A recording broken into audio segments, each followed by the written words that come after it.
We're here with AKO Quarterback Joe Filbey. I was a member of the 1952 AKO Canadian Championship team.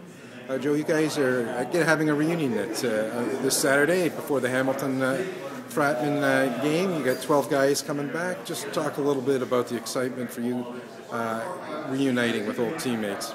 This is actually our 59th year. We would normally hold the reunion in the 60th year, but because we've lost so many of the players in the last year and a half, we felt we better move it up.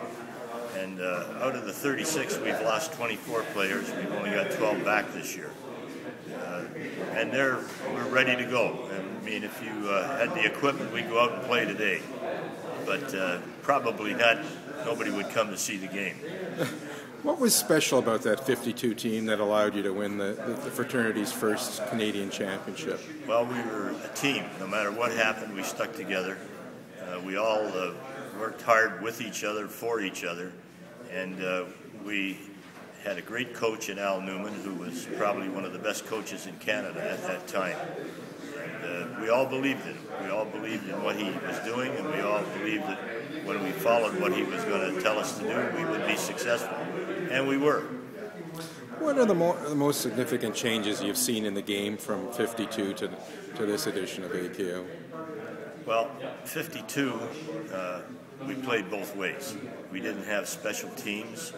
We didn't have a defensive team. We didn't have an offensive team.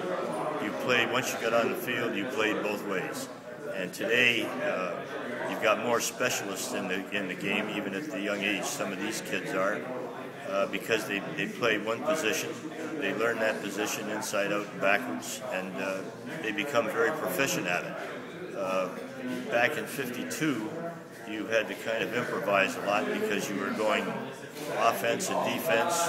You ran the kickoffs back, you ran the punts back. It was a totally different era.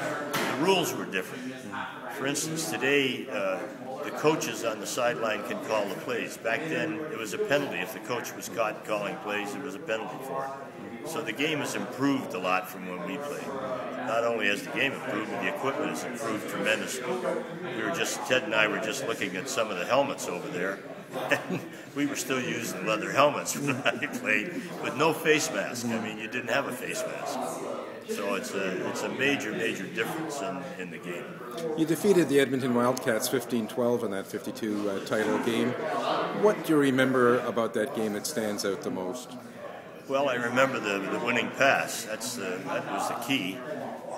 I called the play in the huddle, and we called that play was a pass on the run to the right.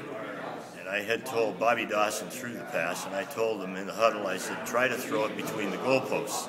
And Ted Lucas was the flying wing at the time, and he was the guy who received the ball between the goalposts. Very difficult pass to throw because you're running to your right and throwing back across your body to the left. And Dawson was the guy who could do that and do it very well, which resulted in the touchdown.